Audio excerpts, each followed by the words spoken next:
শাওন বলল যে জুলাই নাকি সিডিআই। তো যেহেতু শাওনরা সারা জীবন সিডিআই হয়েছে, বিভিন্ন মানুষের বেড়ে বেড়ে ঘুরেছে, তাই তাদের কাছে এই ধরনের বক্তব্য ছাড়া অন্য কোনো বক্তব্য স্বাভাবিকভাবে আশা করা যায় না। সুমনের ব্যাট সঙ্গী পিয়া জান্নাতুল আজকে প্রকাশ্যে এসে জুলাইয়ের বিরুদ্ধে শাওনের পক্ষে কথা বলে। প্রত্যেকটা প্রতিষ্ঠান আওয়ামী লীগের প্রতিষ্ঠান, আর এই সরকার জুলাইয়ের কোনো প্রতিষ্ঠানকে বরাদ্দ না দিয়ে সবগুলো আওয়ামী লীগের প্রতিষ্ঠানকে বরাদ্দ দিয়েছে। দল না, কোনো গোষ্ঠীর না, শুধুমাত্র ভারতীয় এজেন্ডা, আওয়ামী লীগের এজেন্ডা বাস্তবায়ন করার লক্ষ্যে এই সরকারকে অস্থিতিশীল করার জন্য আবারও নতুনভাবে মিডিয়ার সামনে আসছে।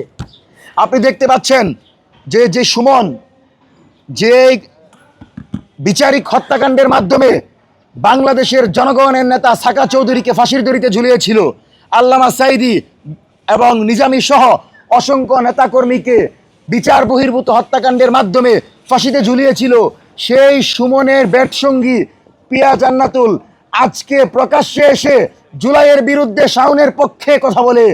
এদেরকে যদি সরকার গ্রেপ্তার না করে, এরা সেই ব্যক্তি যারা তারেক রহমানের বিরুদ্ধে নাটক করেছিল, দেশনেত্রী বেগম খালেদা জিয়াকে ব্যঙ্গ করে সিনেমা তৈরি করেছিল, আজকে তারা এই সরকার থাকাকালীন যদি প্রকাশ্যে দেশবিরোধী ষড়যন্ত্র করতে পারে, আমি মনে করি এই সরকার উৎখাতের চেষ্টায় পিয়া জান্নাতুল সহ সম্পূর্ণ এই সাংস্কৃতিক গ্যাংরা জড়িত। আপনি অবাক হবেন, যেই সরকার জুলাইয়ের সরকার, সেই সরকার আজকে প্রায় 3 কোটি টাকার উপর বরাদ্দ দিয়েছে। প্রত্যেকটা প্রতিষ্ঠান, প্রায় 200 প্রতিষ্ঠানকে বরাদ্দ দিয়েছে। এর প্রত্যেকটাই জাতীয়তাবাদী আদর্শ, বাংলাদেশ এবং স্বাধীনতা সার্বভৌমত্বের বিরোধী। প্রত্যেকটা প্রতিষ্ঠান মুজিবের উপর পর্ব করেছে, সিনেমা করেছে। প্রত্যেকটা প্রতিষ্ঠান আওয়ামী লীগের প্রতিষ্ঠান, আর এই সরকার জুলাইয়ের কোনো প্রতিষ্ঠানকে বরাদ্দ না দিয়ে সবগুলো আওয়ামী লীগের প্রতিষ্ঠানকে বরাদ্দ দিয়েছে। অত্যন্ত লজ্জার বিষয়। আজকে যখন তারেক রহমান ক্ষমতায় বসেছিল, তখন আমরা বলেছিলাম যে আপনি যদি 5 বছর ভালোভাবে দেশটা চালাতে চান, তাহলে জুলাইকে ধারণ করে চালান, আমরা আপনার সহযোগী হব। আর জুলাইয়ের বিরুদ্ধে গিয়ে বাংলাদেশের সকল ফ্যাসিস্টরাও যদি আপনার সহযোগিতা হয়, সকল ফ্যাসিস্টরাও যদি আপনাদেরকে সেই ধরনের সাহস দেয়, জুলাই জনতা আপনার সাথে থাকবে না। সেই পরিস্থিতি তৈরি হচ্ছে। আপনি অবাক হবেন যে শাওন যখন বক্তব্য দিল, শাওন বলল যে জুলাই নাকি সিডিআই।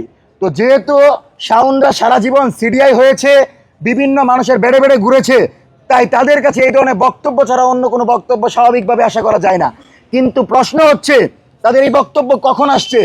যখন চৈতালি চক্রবর্তী সক্রিয় হয়েছে, যখন শুভেন্দু বক্তব্য দেওয়া শুরু করেছে, যখন বাংলাদেশে ইসকন শ্রীরাম মিছিল শুরু করেছে, ঠিক তখনই এদের উত্থান ঘটেছে। তার মানে ধর্মীয় মূল্যবোধকে উপেক্ষা করে সংখ্যালঘুর ব্যানার, নারীর ব্যানার, হুজুরদের ব্যানার, এই এবং কালচারাল ব্যানারগুলো ব্যবহার করে আওয়ামী লীগ রাজনীতিতে সক্রিয় হওয়ার চেষ্টা করছে। সেজন্য তারেক রহমানের সরকারকে যদি 5 বছর ক্ষমতায় থাকতে হয়, যে কোনো মূল্যে পিয়া জান্নাতুল, শাওন সহ এই ধরনের আওয়ামী ফ্যাসিস্টদেরকে দ্রুত সময়ের ভিতরে গ্রেপ্তার করে বিচারের মুখোমুখি করতে হবে। তাছাড়া এই সরকার কোনোভাবেই নিরাপদ থাকতে পারবে না।